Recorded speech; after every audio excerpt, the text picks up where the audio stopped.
Hello students, welcome to Garima's Thana's teaching journey. In my last few videos, I taught you few things. I taught you few things regarding English, how to improve your English. I think I had done few sessions, maybe 2 or 3 sessions I think I did last time. और काफ़ी अच्छा feedback मिला, बहुत सारे लोगों को उससे बहुत सारे स्टूडेंट्स को बेनिफिट मिल रहा होगा definitely. This time I think I am restarting this video after more than 1 month, 1.5 because I wasn't well, which I have already mentioned in my last video. तो मैं ये कहना चाहती हूँ कि मैं फिर से एक सेशन आप लोग के लिए लेकर के आई हूँ, how to improve your English. और let me mention one thing, वैसे ये सारी चीज़ें मैं नेगेटिव नोट पे स्टार्ट नहीं करना चाहती हूँ, लेकिन लास्ट वीडियो में किसी ने डिसलाइक किया था. I don't know whoever the person is, who the particular person is, whoever you are. मुझे नहीं पता कि मेरे स्टूडेंट्स तो ऐसे हो नहीं सकते हैं, because I have never heard कि मेरे स्टूडेंट्स कभी ऐसे हो ही नहीं सकते हैं. वो तो हमेशा मुझे अप्रिशिएट ही करते हैं और वो हमेशा अच्छा ही से मेरे से पढ़ना ही चाहते हैं. लेकिन जो भी हो आप, मुझे नहीं पता, आउट ऑफ जेलसी और whatever you are doing this type of thing, this type of stupidity you have done और cheapness, what should I say. तो ये सब करने से कुछ होना तो है नहीं. मेरा जो पर्पस है वो तो मैं अपना करूँगी ही. मेरा काम है, इस तरह से मैं वीडियो बनाऊँगी ही. I am in teaching profession, so I shall continue, I will continue definitely. तो आप लाइक करो जिनको नहीं पसंद आता है. अगर आपको मेरे वीडियो में कुछ कमी रह, जिस किसी ने भी किया है, मुझे नहीं पता, जो भी हो आप, तो अगर कोई कमी रह गई है तो आप उसमें कमेंट सेक्शन में आप लिख सकते हो या लिख सकती हो. आई don't know whoever the person is, कि ये कमी रह गई है या ये चीज़ आप या अपने वीडियो में इन सारी चीज़ों को आप ऐड कीजिए, तभी जा कर के तो फिर हम कुछ अच्छा कर पाएंगे ना. तो एक चीज़ों को अच्छे नोट पे रखें तो ज़्यादा अच्छा है. अगर आपको, मुझे नहीं पता कि आप जो भी हो महाशय या जो भी हो, तो आपको अगर इतना ही है तो आप खुद का भी या तो वीडियो बनाओ या जो करो. आई डोंट नो, अब मैं क्या अंधेरे में, इट्स लाइक कि मैं अंधेरे में तीर मैं क्या चलाऊँ. तो जो भी है, और ये सारी चीज़ें होती रहती है. हाँ, but on a good note मैं ये कहना चाह रही हूँ कि लास्ट जो 3 सेशंस में मैंने काफ़ी चीज़ों पे फोकस किया था. वो मैं इसलिए रिमाइंड करना चाह रही हूँ कि आप लोग, जो लोग भी मेरे सब्सक्राइबर्स हैं और जो नहीं भी है सब्सक्राइबर्स, काइंडली आप लोग सब्सक्राइब कीजिए चैनल को, ताकि आपको कुछ बेनिफिट मिल सके. और आप लोग उस पुराने वीडियो में जब देखेंगे तो उसमें मैंने बहुत सारी चीज़ों पे फोकस किया है. मैंने ये फोकस किया है कि खुद से, अपने जूनियर्स से कभी कभार इंग्लिश में इंटरेक्ट करने से भी काफ़ी हेल्प मिलता है. मैंने उसमें ये भी मेंशन किया है कि हम स्टोरी पढ़ें और पढ़ाएं अपने घर में बच्चों को, या खुद भी पढ़ें, जूनियर क्लास के स्टोरी बुक्स भी पढ़ें, उससे भी हमें काफ़ी हेल्प मिलता है. Antonyms, synonyms, parts of speech, ये सारी चीज़ें तो होती ही हैं, इस पर हम वर्क करें. लास्ट वीडियो में मैंने लेटर राइटिंग के ऊपर भी फोकस करने के लिए बहुत बोला था कि लेटर राइटिंग हमारा होना चाहिए. जो लेटर लिखते हैं तो वो इंग्लिश में हम लिख सकते हैं, ऑफिशियल और जो अनऑफिशियल लेटर होता है, जो पर्सनल लेटर होता है, तो उस तरह की चीज़ें भी हो सकती हैं. फिर हम टेक्स्ट कर सकते हैं जब हम लोग इंटरेक्ट करते हैं, जब चिट चैट होती है हमारी थोड़ी बहुत अपने फ्रेंड सर्कल में या अपने नियर वन डियर वन से, जिनकी भी होती है. आजकल टाइम का शॉर्टेज सबके पास है, तो उसमें भी हम थोड़े बहुत इंग्लिश का यूज़ कर सकते हैं. इन चीज़ों पर मैंने फोकस किया था. Right now I am starting here in this, I think 4th session. यहाँ पे मैं स्टार्ट कर रही हूँ. यहाँ पे आज मैं आपको बता रही हूँ कि आप लोग डिक्शनरी का मैक्सिमम यूज़ कीजिए. ठीक है, गूगल पे हम लोग बहुत सर्च कर लेते हैं, गूगल पे हमें एक से एक वर्ड मिल जाते हैं, लेकिन हम हर वक्त फ़ोन पे ही क्यों डिपेंडेंट हैं? हम उस ज़माने में क्यों नहीं जाते हैं जब, मैं ये नहीं कह रही कि आप पीछे जाइए, लेकिन मुझे ऐसा लग रहा है कि जिस समय सिर्फ टेक्स्ट बुक हुआ करते थे, जिस ज़माने में सिर्फ डिक्शनरी हुआ करते थे, उस ज़माने के लोगों की इंग्लिश हम लोगों से भी बेहतर होती थी, बिकॉज वो लोग पढ़ते थे. हम लोग जब फ़ोन यूज़ करते हैं तो हम लोग हर वक्त उस पर पढ़ाई नहीं करते हैं.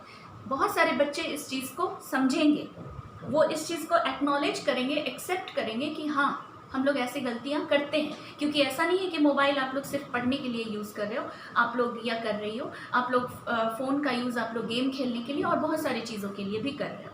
हम लोग भी ऐसा नहीं है कि सिर्फ पढ़ाई ही करते हैं फ़ोन पे। तो दिस थिंग अपार्ट, मैं ये कहना चाह रही हूँ कि गूगल, ठीक है गूगल पे भी हम सर्च कर सकते हैं, लेकिन हमेशा हमें डिक्शनरी का यूज़ करना चाहिए। आप गूगल से भी सर्च कीजिए, चलिए फाइन, कोई नहीं। आप ये ट्राई कीजिए कि हर दिन आप एक एम बना लीजिए। आज के वीडियो में मैं ये फोकस करना चाह रही हूँ कि हम लोग को नए वर्ड सीखने हैं, उसको हमें शामिल करना है अपने लाइफ में, जो कि हमें पढ़ाई लिखाई में भी हेल्प करे, स्पोकन में भी हेल्प करे, एट द सेम टाइम बाकी के चीज़ों में, जॉब में भी हेल्प करे। तो मैं ये कहना चाह रही हूँ कि हर दिन एक एम बना लीजिए आप। ये रेगुलराइज करना पड़ेगा हमें, क्योंकि फिर वही बात हो जाएगी ना, अगर एक दिन हम 50 वर्ड सीख ले रहे हैं, अगले दिन हम कुछ नहीं कर रहे हैं, तो फिर वो थोड़ा मुश्किल है। ठीक है, ये आपके कैलिबर के ऊपर डिपेंड कर रहा है, it totally depends on you, how much you want to learn. तो अगर आपने टारगेट बना लिया कि you have to learn 25 words a day, और you have to learn 20 words a day, और you have to learn 10 words a day, और suppose not 10, only 5 words a day, तो आप एक टारगेट बना लीजिए कि चलिए रेगुलर हम कर लेते हैं। जैसे हम लोग डेली ब्रेकफास्ट लेते हैं, लंच लेते हैं, डिनर लेते हैं, जस्ट लाइक दैट हमने एक अपना एम बना लिया कि every day I have to learn 5 new words. तो इसके लिए हमें सबसे अच्छा हमारे लिए यही होगा, अगर हम टेक्स्ट बुक पढ़ते हैं तो डेफिनेटली हम लोग स्टोरी से या किसी चीज़ से नए नए वर्ड तो जान ही पाएंगे। लेकिन सपोज़ हम कोई टेक्स्ट बुक उतना ज़्यादा नहीं पढ़ते, अभी के टाइम में ऑनेस्टली स्पीकिंग मेरे पास उतना बुक्स ही नहीं है जो मैं वो पढ़ पाऊँ। सब इधर उधर कहीं खो गए, कहीं किसी को दे दिया, स्टूडेंट्स ले लिए, तो उतने बुक्स नहीं हैं। लेकिन हाँ, डिक्शनरी से मैं पढ़ सकती हूँ, जब फ़ोन पास में है तो गूगल पे सर्च कर सकती हूँ। लेकिन वही चीज़ है कि फ़ोन की हैबिट ज़्यादा ठीक नहीं है। एनीवेज, मैं ये फोकस करने के लिए बोल रही हूँ कि चलिए मैं अपने से ही स्टार्ट करती हूँ। मैंने अपने आप को एक चैलेंज नहीं किया, मतलब मैंने अपने आप को समझाया कि every day I have to learn 5 new words suppose, और 5 ऐसे नए वर्ड हमें इंग्लिश के सीखने हैं। तो इसमें हमारा डिक्शनरी जो है वो वर्ड का पूरा क्या होता है, वो स्टॉक होता है। तो that thing will help us. तो मैं जान पाऊंगी, मैं हर दिन डिक्शनरी खोलती हूँ सपोज, मैं ऐसा करूँगी, और मैं ऐसा, चलिए मैं आज से ही शुरू कर देती हूँ। तो हर दिन मैं 5 वर्ड्स, न्यू वर्ड्स निकालती हूँ, और फिर tomorrow, day after tomorrow and so on. तो इस तरह से मैं हर दिन अगर 5 वर्ड्स सीख पा रही हूँ, तो मैं बहुत सारे इंग्लिश के न्यू वर्ड भी सीख पा रही हूँ, जिसको मैं अपने आर्टिकल में, अपने लेटर में, जब मैं कोई फॉर्मल लेटर लिख रही हूँ, या फिर मैं कुछ भी इस तरह का लिख रही हूँ, मैं ब्लॉग भी लिखती हूँ, तो उन सब चीज़ों में मैं उसको शामिल कर सकती हूँ। और मैं स्पोकन में भी जब मैं इंटरेक्ट करती हूँ कभी कभी, तो वहाँ पे मैं यूज़ कर सकती हूँ। स्टूडेंट्स का काउंसलिंग करती हूँ तब मैं यूज़ कर सकती हूँ। तो this thing can help a lot. तो वही चीज़ मैं आपको समझा रही हूँ। सपोज आज मैं ए लेटर से ही स्टार्ट करती हूँ, मैंने ए लेटर लिया और ए लेटर से मैं शुरू कर रही हूँ। अब यहाँ पे ऐसा नहीं है कि ये सारे वर्ड मुझे पहले से नहीं आ रहे, लेकिन क्योंकि अभी टाइम के शॉर्टेज की वजह से मैं आपको जस्ट एक एग्जाम्पल दे रही हूँ कि सपोज मुझे एकोमोडेट का मीनिंग नहीं आता।